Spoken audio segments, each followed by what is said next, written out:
नमस्कार दोस्तों, स्वागत है मेरे संस्कार चैनल में। दोस्तों, अगर आप अपने जीवन में कुछ अच्छा सीखना चाहते हैं तो चैनल को सब्सक्राइब जरूर करिएगा।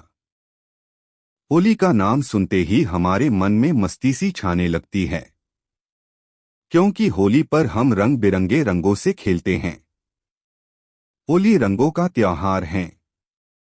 होली एक ऐसा त्योहार है जहां एक छत के नीचे बच्चों से लेकर महिलाओं और बूढ़े व्यक्ति तक धूमधाम से होली की खुशियां मनाते हैं। लेकिन क्या आपको पता है कि हम होली क्यों मनाते हैं? होली का यह खुशियों का त्योहार हमारे देश में ही नहीं बल्कि कई देशों में बड़े ही धूमधाम से मनाया जाता है। होली का त्योहार हिंदुओं का प्रमुख त्योहार माना जाता है, लेकिन इस त्योहार पर हर धर्म के लोग मिलकर प्रेम से त्योहार को मनाते हैं। माना जाता है कि इस होली का त्योहार एक दूसरे में व्याप्त राग देश को खत्म करने का काम करता है और एक दूसरे के प्रति स्नेह बढ़ाती है।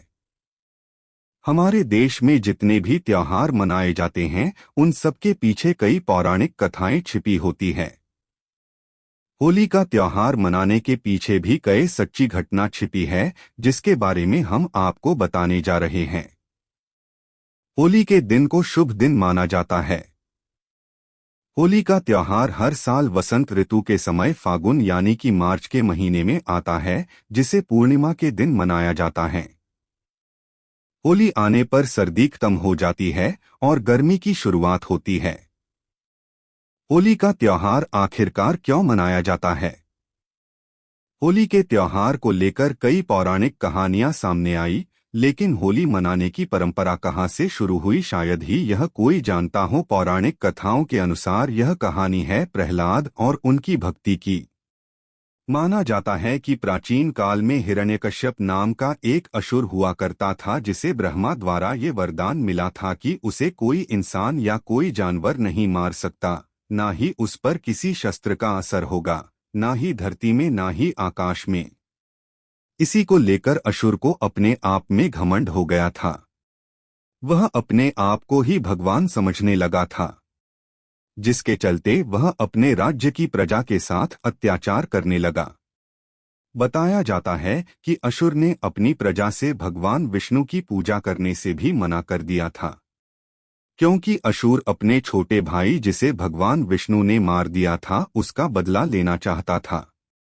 हिरण्यकश्यप का एक पुत्र था जिसका नाम प्रहलाद था, लेकिन प्रहलाद अपने पिता की बात को नकारते हुए भगवान विष्णु की पूजा करता था।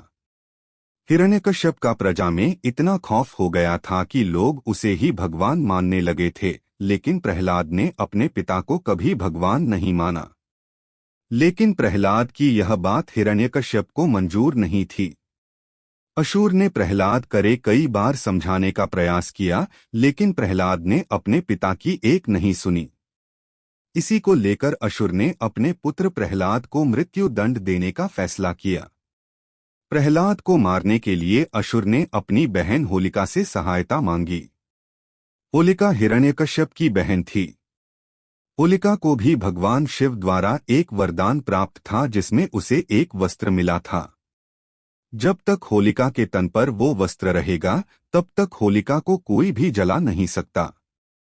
हिरण्यकश्यप ने होलिका को आदेश दिया कि वह प्रहलाद को अपने गोद में लेकर आग में बैठ जाए। आग में होलिका जल नहीं सकती क्योंकि उसे वरदान मिला है, लेकिन उसका पुत्र उस आग में जालकर भस्म हो जाएगा, जिससे सबको ये सबक मिलेगा कि अगर उसकी बात किसी ने मानने से इनकार किया तो उसका भी अंजाम उसके पुत्र जैसा होगा। जब होलिका प्रहलाद को लेकर आग में बैठी तब वो भगवान विष्णु का जाप कर रहे थे। उसी समय ऐसा तूफान आया कि होलिका के शरीर से लिपटा वस्त्र उड़ गया और होलिका भस्म हो गई, और वहीं दूसरी ओर भक्त प्रहलाद को अग्निदेव ने छुआ तक नहीं। तभी से हिंदू धर्म के लोग इस दिन को बुराई पर अच्छाई की जीत के रूप में देखते हैं और उस दिन से होली उत्सव की शुरुआत की गई। दोस्तों, आज का ये वीडियो आपको पसंद आया है तो चैनल को लाइक और सब्सक्राइब करें, ताकि आने वाला वीडियो आपके पास सबसे पहले पहुंचे। वीडियो देखने के लिए धन्यवाद। मिलते हैं नेक्स्ट वीडियो में। Thank you for watching.